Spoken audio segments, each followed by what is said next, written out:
First of all కవిత అయినా కేటీఆర్ అయినా ఆ ఇంగ్లీషు హిందీ తెలుగు ఏదో అంత ఇట్లా భాషలో వాళ్ళ పరిణితి చెందినటువంటి క్వాలిటీ చూపించే ముందు వాళ్ళకి అసలు ఫస్ట్ నైతిక విలువలు ఏమైనా ఉన్నాయా అనేది నాకైతే డౌట్ అనిపిస్తుంటుంది. నిన్నటి దాకా జగదీష్ రెడ్డి మేము నచ్చొచ్చు నచ్చకపోవచ్చు పక్కకు పడేసేయండి, కానీ కేసీఆర్ ఎంబడైతే పొద్దున్న లేసి ఆయన ఎంబడి పొద్దున్న రాత్రి అంతా ఆయనతో ఉన్నోడే కదా ఈయన. ఆయనను పట్టుకొని ఆయన మీ గవర్నమెంట్లో మంత్రి పట్టుకొని లిల్లీ పుట్టేంది పోయి నాకు అర్థం కాదు. భాష ఏంది లిల్లీ పుట్టేంది అంటే నువ్వు పెద్ద టాల్ గర్లువా నిన్ను అనేటోడు అనడా?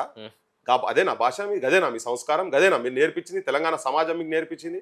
మీ నాయనకు లేదు, బిడ్డకు లేదు, కొడుకుకు లేదు, ముగ్గురు లేదు. ఆ భాష ఉన్న భాషనా లిల్లీ పుట్? ఆయన అంటాడు నువ్వు ఎడ్జిల బార్డర్లో గెలిచినావు అని చెప్పి ఈమె ఓడిపోయి ఉండి మళ్ళీ మాట్లాడు. అసలు ఈమెకు తెలంగాణకు ఉద్యమానికి సంబంధం ఏంది? అట్లాంటి ఆ ఉద్యమానికి సంబంధించిన జగదీష్ రెడ్డి ఎట్లీస్ట్ అలా తిరిగిన టీఆర్ఎస్ తో మేము విభేదించినాం, కానీ జగదీష్ రెడ్డి అట్లా అయితే తిరిగిన కదా.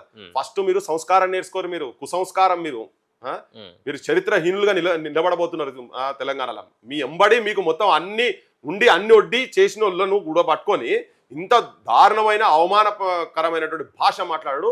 ఫస్ట్ మీరు మార్చుకోండి. సమాజం కూడా, తెలంగాణ సమాజం కూడా ఇవన్నీ వినాల్సిన అవసరం ఉన్నది.